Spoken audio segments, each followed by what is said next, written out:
Thank you. And just so you know the voices you're going to be hearing today, Scott Paul, P-A-U-L, I'm the Executive Director of the Alliance for American Manufacturing. You can find some of our poll information online at americanmanufacturing.org. The other panelists will be Mark Mellman, M-E-L-L-M-A-N, who is the president of the Mellman Group and was one half of our research team that did the work for us on this poll and on polls in 2010 and 2011 as well. North Star Opinion Research, headed by Whit Ayers, was the other participant. The poll that we're releasing today adds considerable context to the charges and the counter charges that all of us are hearing on the campaign trail between President Obama and Mitt Romney on outsourcing, on China, and on jobs. And there's a singular reason why this is occurring. It's because the top-of-mind issue for the American voters is not only jobs, it's really about manufacturing jobs and made in America. I expect that we'll see a considerable amount of attention paid to these issues. We have had the opportunity to share these results with the White House, with the Obama campaign, with the Romney campaign, with many others on Capitol Hill. And I will say that in every case, we have been greeted with open arms by Democrats and Republicans who were eager to know the insights of voters on manufacturing, China, made in America, the auto rescue, and some other issues. I don't think you'll see a poll that's this comprehensive about these types of issues again this year, and so I hope that you will benefit from the presentation and look forward to any questions you may have at the end. And with that, it's my distinct pleasure to turn it over to Mark Mellman. As Scott said, this is a joint product between our firm and North Star Research and Whit Ayers there, who is actually working with these data elsewhere at the moment. I'm just going to move ahead and start with some of the key findings that emerge from the research, and then we'll go through some of the background detail. Jobs, and particularly jobs in manufacturing, really are at the top of voters' agenda. Voters are hearing more about manufacturing from a variety of sources, but they feel little is getting done. Manufacturing is seen as a critical and irreplaceable part of our economy and our place in the world. There are increasingly positive feelings about U.S. manufacturing, about U.S. manufactured products, about U.S. manufacturers, and particularly with respect to the auto industry. But at the same time, there is a great deal of concern about China. Voters clearly want to get tough with China. They want a national manufacturing strategy, and they back a whole variety of proposals really across the board, support for, particularly with respect to the auto industry. At the same time, there is a deal of concern about China. Voters clearly tough with. What you're seeing here today reflects three pieces of research, integrated but separate. We had a series of focus groups that we did in Columbus, Ohio, Orlando, Florida, and Phoenix, Arizona. In Phoenix with Latinos. We did a set of dial groups looking at some rhetoric used by various individuals on this score. And then finally, the numbers that you'll see come from a national survey of 1,200 that was done at the end of June, beginning of July, and the margin of error for that is plus or minus as I indicated, jobs, and specifically manufacturing jobs, are really very much at the top of voters' agenda. We gave people a series of problems, issues, asked them how concerned they were about each of those issues. It was on a 5-point scale, where 5 would mean it was one of the things that concerns them most. 1 would mean they weren't concerned at all. The number that you're looking at, excuse me, at the right is the mean, the average on that 5-point scale. And you see that there really are the top tier, over 4.0, is made up of 3 issues: the federal budget deficit being too high, having lost too many manufacturing jobs in this country, and too many jobs being shipped overseas. The next item, also a jobs-related item, good jobs, good-paying jobs, being too hard to find. So, of the 4 greatest concerns, 3 of them relate to jobs, and the second highest level of concern, as reflected in those means, is about the loss of manufacturing manufacturing jobs specifically. That was something we heard a great deal about in our focus groups. A great deal of concern about these jobs going overseas, people noting that these jobs, as I say, were going overseas. Honda was built in Canada. We need to do something to protect our companies from having to feel like they have to move offshore to compete. There's not much American manufacturing because of that, outsourced, made in China. That's the flavor of the comments that we got from folks in our focus groups reflecting that concern with jobs going overseas and manufacturing jobs in particular going overseas. Of course, what people are concerned about and what they want Washington to work on aren't necessarily the same things. So we asked directly what people wanted Congress and the President to focus on this year. People could have said it was the most important, very important, somewhat important, not too important, not important at all. You're looking at the percentage of people in the darker shade who say this is one of the most important, and in the total column there, the number of people say it's either one of the most important or very important. At the top of that list is creating jobs in the U.S. generally, followed by creating manufacturing jobs in the U.S. specifically, strengthening manufacturing in this country, reducing the federal deficit, cutting government spending. Again, that is the top tier, jobs-related, specifically manufacturing jobs, along with spending and deficit, rounding out that top tier of things that people really want Congress and the President to focus on. Throughout, we've seen two issues sort of topping the charts here. One has to do with jobs, and the other has to do with the deficit.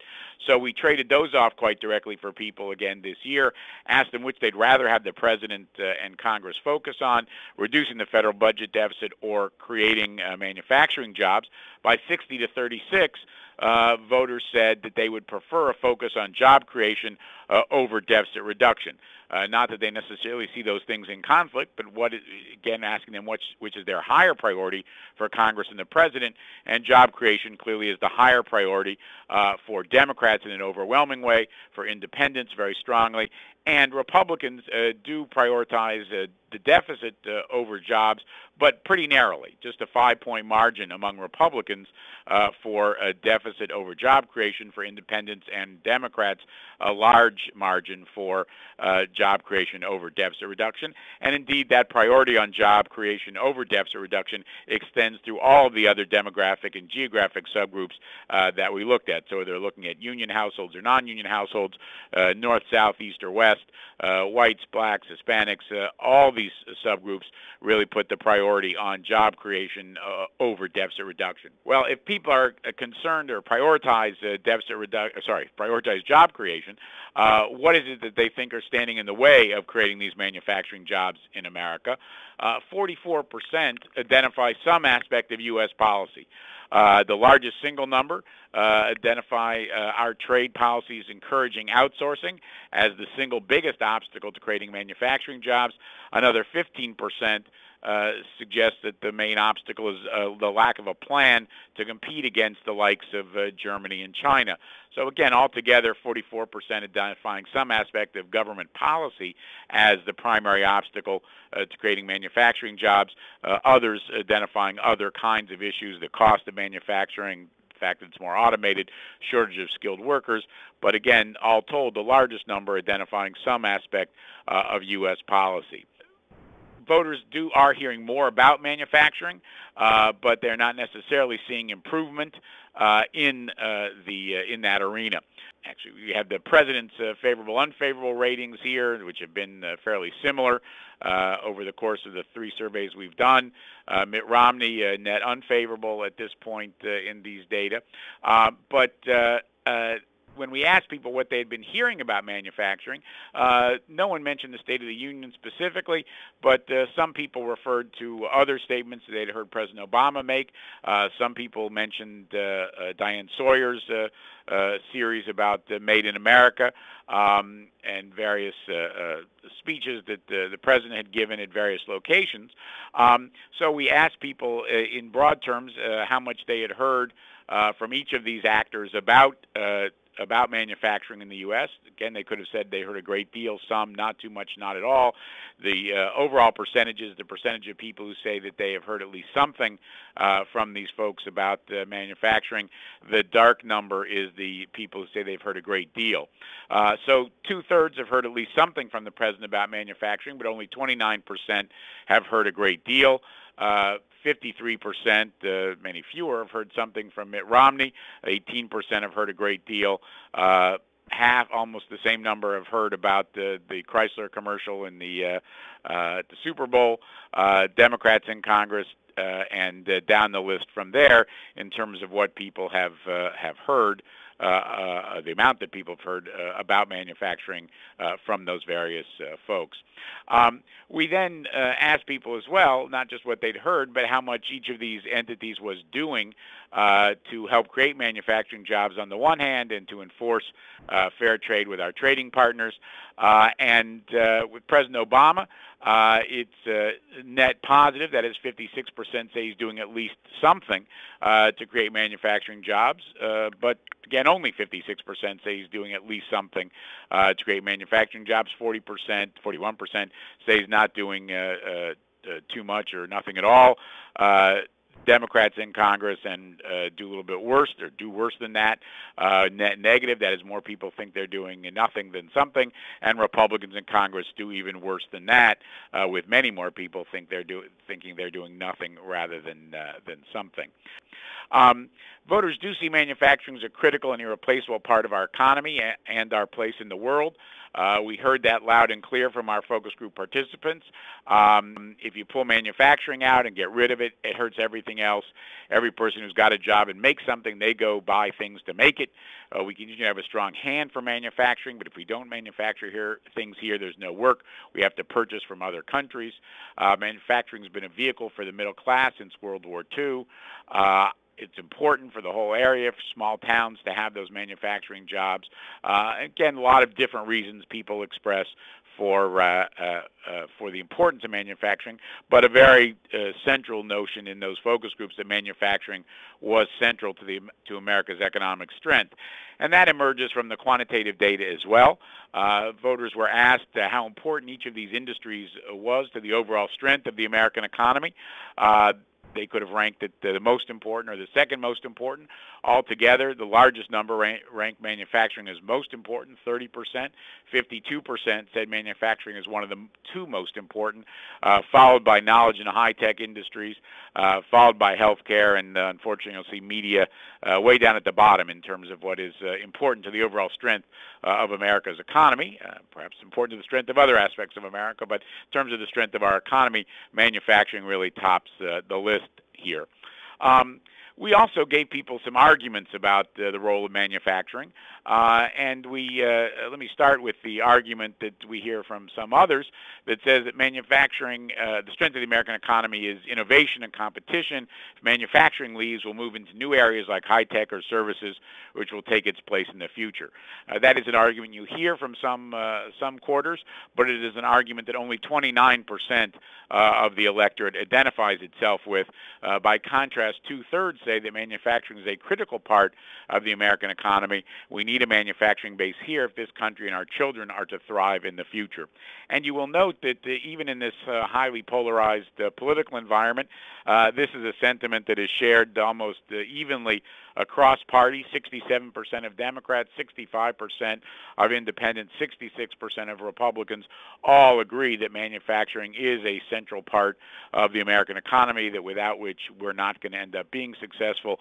Men and women, people at all educational levels, all across the country, north, south, east, and west, and again, across different kinds of occupational groups as well. We wanted to probe why it is that people thought manufacturing was so important. Again, we gave people a list of reasons. You're looking at the combination of the most important and very important, the dark being the most important reason. And at the top of the list, a clear recognition that American manufacturing means jobs, but also interest in recognition of the fact that we can't have a strong economy unless we make things here in the United States, and skip one to a similar item, that the strong U.S. economy requires a strong manufacturing sector. So again, jobs on the one hand, but an underlying recognition that making things, that a strong manufacturing sector is central to the overall health of our economy. And then in the middle there, the notion that we can trust the quality of products made in America more than we can those that are made elsewhere. Voters do have an increasingly positive feeling about U.S. manufacturing, particularly the auto industry. We noticed last year there was a significant increase in the favorable ratings for American manufacturing companies from 2010 to 2011. That's been sustained as we moved into 2012, that same 91% favorability rating. Manufactured goods made in America always received a high rating, but that increased as well. And we probed behind that this year and found out that 36% of voters see that the quality of products manufactured in the U.S. Has gotten better over the last couple of years, and that's much better than China, where only 22%, and Germany, where only 28% see improvement over the course of the last year. And you really see it in the automobile sector, where 57% say that they've seen an improvement in U.S. cars. When we make the arguments about the auto rescue, a large majority tell us that they favor the auto rescue. Again, when we make the arguments, we tried to pit the arguments on both sides, that it was good that the U.S. government loaned money to automakers to keep them in business. If they'd gone bankrupt, we would have lost hundreds of thousands of jobs in our leading manufacturing industry. Instead, the quality of cars improved. Companies repaid the government. They're hiring back workers. Without the rescue, neither the companies or the jobs would have survived. That's one side of the argument, but it's the side of the argument that overall 61% of the electorate agrees with. Only 35% took the position that it was a mistake for the government to bail out the auto companies. Structured bankruptcy overseen by a court without risking billions of taxpayers' dollars would have produced the same result. While we're forcing the auto companies to compete and improve, government shouldn't pick winners and losers. Taxpayers should not pay for the mistakes of private companies. Again, a point of view that is endorsed by a narrow majority of Republicans, 54%, but only a minority of independents and of Democrats, with majorities of those groups associating themselves with the positive view of the auto rescue. And again, that positive view of the auto rescue is not something that's confined to the Midwest. It's the Northeast, the West, and even in the South, we see majorities of voters saying that the auto rescue was actually a good idea. As I said, there are favorable feelings about American manufacturing workers. 89% are favorable, 68% very favorable towards workers in manufacturing. And two-thirds say that they are at least somewhat likely to encourage others to seek a job in manufacturing, but only a quarter are very likely to do so. And only 29% say that they're not likely to do that. Among the people that are not encouraging others to go into manufacturing, the largest single response is that they would want their family member to be getting a job that requires a 4-year college degree, and second, that manufacturing jobs are going overseas, so they don't see a future. But again, that's the only among those people, that less than a third of the population, that is unlikely to encourage folks to go into manufacturing. After we explained to people that manufacturing jobs pay 20% more than other private sector jobs, take place in modern high-tech factories, and that people think jobs will be coming back, manufacturing jobs will be coming back to the U.S., a total of 81% would encourage someone in their family to seek a job in manufacturing. Only 16% remain unlikely after hearing that set of facts. Nonetheless, people believe that we have lost our position as the world's top economy, but they are anxious to regain that title. In every group that we spoke to, respondents felt that it was important for us to be number one in manufacturing. That was the consensus across the board, that we should be and can be number one, but people don't think we are anymore. Indeed, in a country that's defined itself over generations and decades in terms of being number one in just about everything, only 38% think the United States is the strongest economy in the world today. 56% say we're not the strongest. We asked that 56% whether who they thought was the strongest economy, and the largest single number said China. Indeed, almost as many people volunteered China as the strongest economy in the world as were willing to say that they thought the United States itself was the strongest economy in the world. Yet people do believe we can be the strongest economy in the world. 88% think it's possible for us to be the strongest economy in the world, and 69% think it's at least very important for us to be the strongest economy in the world. Altogether, over 90% think it's at least somewhat important for us to be the strongest economy in the world again. So while we no longer have that title, there's no question that folks think we can and should regain it. There is, not surprisingly, therefore, a good deal of concern about China. Certainly the products made there don't carry a strong reputation. It's not regulated. You get recalls on toys. Even Thomas the Train is made in China with lead-based paint. I'm hesitant to buy things from China for that reason. There's no quality control. It's poorly made. Dog food killed how many people's dogs because it came from China? Over and over we heard these disparaging comments about Chinese products, and that was again borne out in the quantitative results, where we had very negative responses, very unfavorable responses to U.S. companies that manufacture in China. 73% with an unfavorable view of those companies. Companies that outsource jobs to China, even worse. 83% have an unfavorable view of companies that outsource to China, and 63% are very unfavorable toward those companies. Even when we talk about the products themselves, 67%, two-thirds, offer an unfavorable evaluation of manufactured goods that are made in China.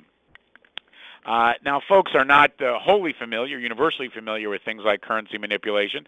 58% say they've heard something about China manipulating its currency. Only 25% say they've heard a good deal or a great deal about that. But overall, more people say that they think it's cost us jobs and have really heard much about it.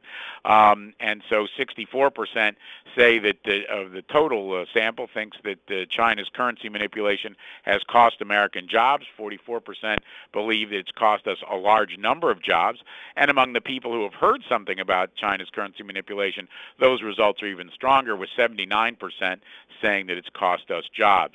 We asked the same question more broadly about China cheating on international trade agreements. Again, about the same number had heard something about that, 58%. Again, a larger number, 68%, saying that they have believed that China's cheating has cost American jobs, and 81% say that it's cost us a large number of jobs among the people that have heard about China cheating on its international agreements. The large majorities across demographics favor getting tough with China rather than worrying about a trade war. We offered respondents two different arguments. The minority argument, only 29% associated themselves with the view that we need to be careful in our dealings with China because they own such a significant portion of our debt. Provoking a trade war with China will increase the prices of things that we buy. The largest number, 62%, said we need to get tough with China, use every possible legal means to stop their unfair trade practices, which will keep undermining our economy and taking away our jobs. And you'll note that sentiment is strong across party. It is even stronger among Republicans than it is among Democrats.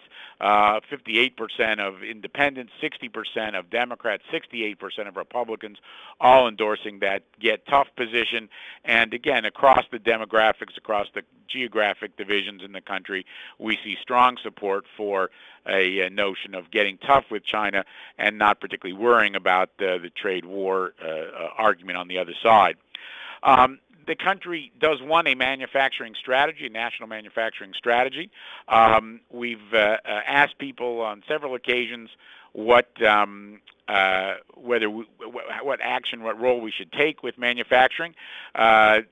The smallest number, only about 12%, say that we shouldn't get involved in doing anything special for manufacturing. The largest number, altogether 86%, say that we should do at least something to special to help manufacturing, and they're pretty evenly divided between those who say we should do whatever is necessary to revitalize manufacturing, and those who say we should help manufacturing, but only if government's role is limited to incentives and trade policy.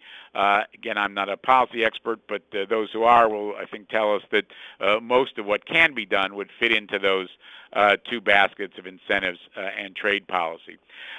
There is overwhelming support for what we describe as a national manufacturing strategy, and that support has crept up, started out high, crept up year after year from 78% to 86%, now to 89% support, and that, again, cuts across traditional partisan and demographic and geographic divisions, 85% of Republicans, 87% of independents, 93% of Democrats, all favoring a national manufacturing strategy. That might be easy to say at one level, but we wanted to make sure that people were exposed to the arguments on both sides. We gave what we thought was a strong argument from opponents, that the government has no business picking winners and losers, especially when we end up footing the bill for the losers. We talked about Solyndra and going bankrupt, the auto bailout protecting unions with taxpayers' money, but didn't address the real problems. Instead of bailing out yesterday's factories and failing industries, we should be focusing on the good jobs of the future, like high tech and services. We will never be able to compete with countries where our workers are paid as little as 90 cents an hour. We do best when government gets out of the way and lets American ingenuity create jobs.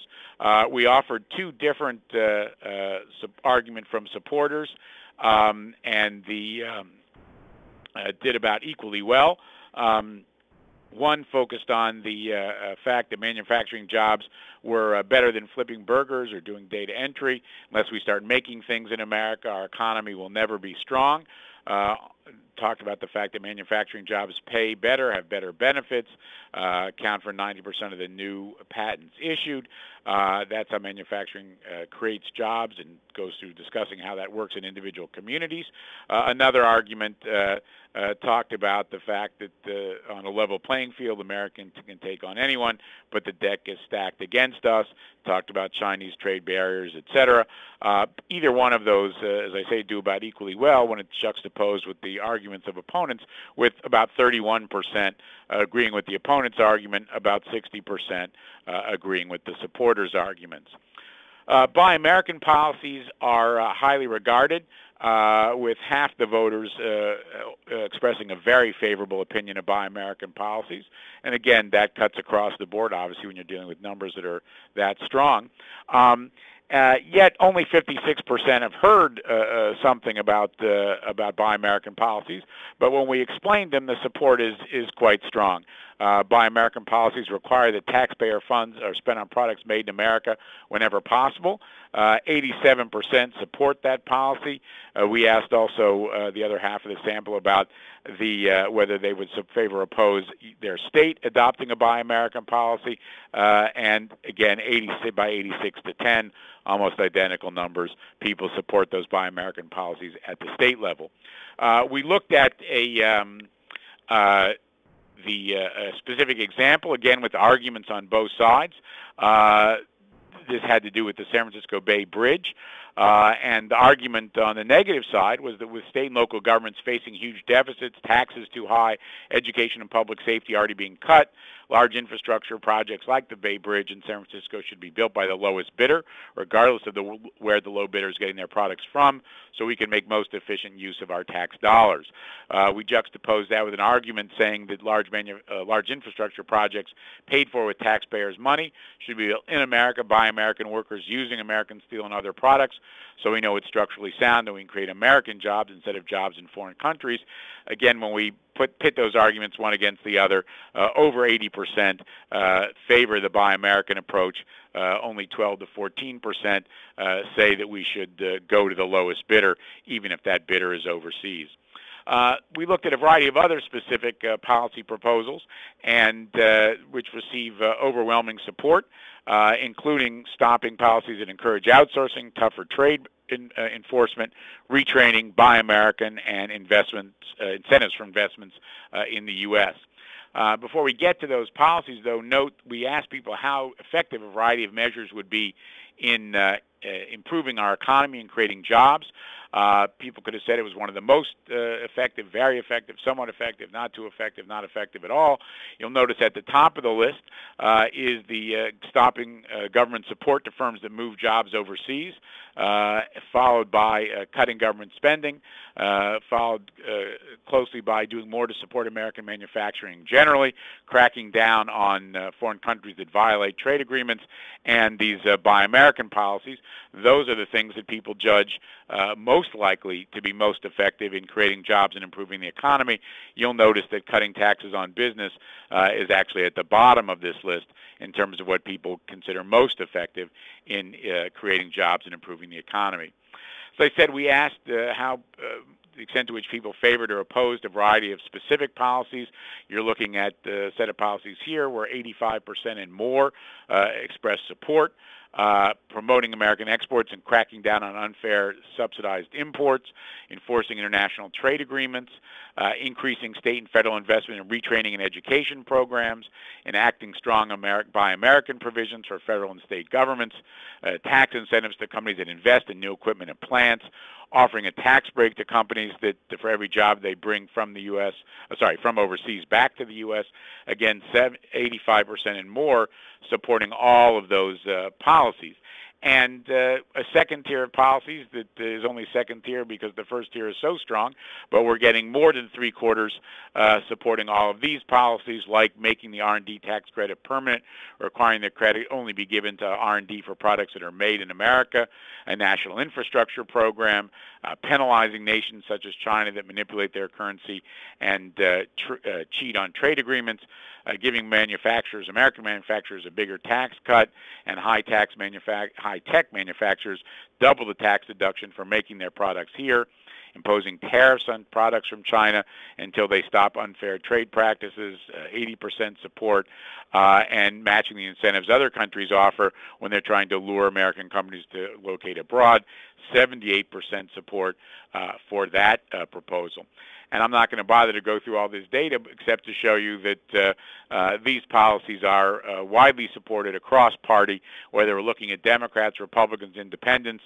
That top rank of proposals gets the support of 78% or more of folks across all three of the major partisan divisions in the country. They're supported by the same kinds of numbers among union and non-union households, among people whose income is dependent on manufacturing, and among people whose income is not dependent on manufacturing. So just across the board support for these proposals from every sector of our society. Just a few conclusions that we drew from all this, that if we're not talking about jobs, we're overlooking voters' key anxiety. There's certainly an advantage to discussing jobs in the economy through the prism of manufacturing. Voters, though, clearly want more than talk. They want aggressive action to help manufacturing, which they see as an irreplaceable element of a strong economy. They voice support for tough action against China and dismiss the arguments on the other side. The Buy American policies are quite popular, and the support for the auto rescue is quite high when it's explained, and the arguments are made on both sides.